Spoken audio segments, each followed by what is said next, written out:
ایک مومن کے لیے نماز تو سندیسہ ہے وصل محبوب کا، محبوب کی چوکھٹ میں حاضری کا ایک موقع ہے جو نماز کے ذریعے سے نصیب ہوتا ہے۔ تو اگر کوئی شخص نماز کو اپنے لیے بوجھ سمجھتا ہے تو پھر وہ محبوب کی ملاقات کی اہمیت کو ہی نہیں جانتا۔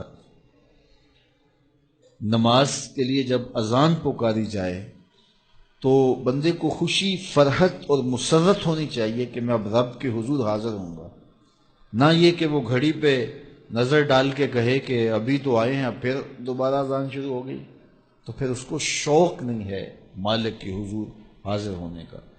حضور علیہ الصلوۃ والسلام تو جب حضرت بلال حبشی کو نماز کے لیے اذان کا کہتے تو یہ ارشاد کرتے، ارحنا یا بلال، بلال اٹھو اور ہمارے دل کو راحت پہنچا دو۔ ارحنا یا بلال، بلال ہمارے قلب کو، ہمارے دل کو راحت پہنچا دو۔ تو یہ حضور کے قلب کی راحت، تسکین اور قرار کا سبب ہے۔ آقا کریم علیہ الصلوۃ والسلام نے معراج کی شب جہاں بہت سارے لوگوں کو عذابوں میں مبتلا دیکھا تو ایک شخص کو دیکھا، رجل مغیب فی نور العرش، کہ وہ عرش کے نور میں غائب تھا، اس کے اطراف میں نور ہی نور تھا اور وہ نور میں ڈوبا ہوا تھا۔ تو پوچھا کہ یہ کون خوش نصیب شخص ہے؟ کوئی فرشتہ ہے؟ تو جواب آیا فرشتہ نہیں ہے۔ یہ کوئی پیغمبر ہے؟ پیغمبر بھی نہیں ہے۔ تو یہ کون شخص ہے کہ جو انوار الہیہ کے حصار میں ہے اور ہر طرف نور ہی نور پھیلا ہے؟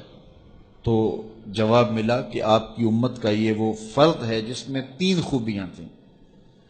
پہلی خوبی تو یہ کہ اس کی زبان اللہ کے ذکر سے تر رہتی تھی، اور دوسری خوبی اس میں یہ تھی وَقَلْبُهُ مُعَلَّقٌ بِالْمَسَاجِدِ، اور اس کا دل مسجدوں کے ساتھ لٹکا ہوا تھا، مسجدوں کے ساتھ دل بستگی تھی سے۔ فرمایا کچھ لوگ ہوتے ہیں کہ وہ مسجدوں کی میخیں ہوتی ہیں، جس طرح وہ کیل لکڑی میں ٹھک جاتا ہے تو یہ بھی مسجدوں میں ٹھکے رہتے ہیں، جب بھی ڈھونڈو گے مسجد سے ملیں گے۔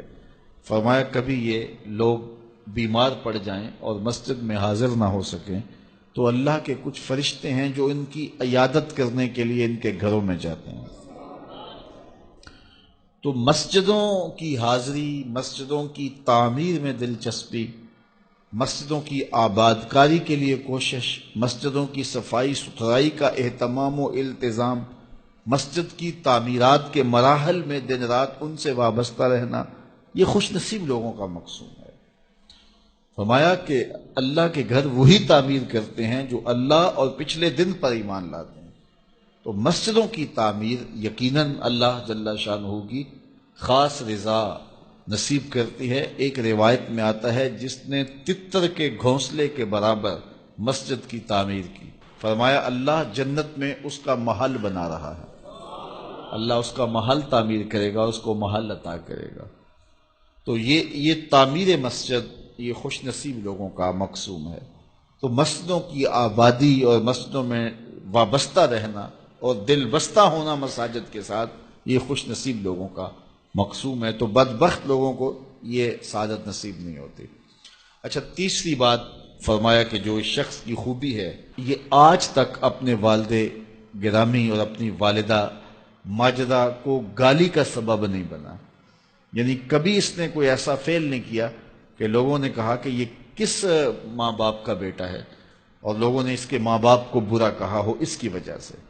تو یہ 3 خوبیاں اس شخص کے اندر پائی جاتی ہیں، اور آج یہ اللہ کے عرش کے نور کے سائے میں اپنے آپ کو کھڑا ہوا پا رہا ہے۔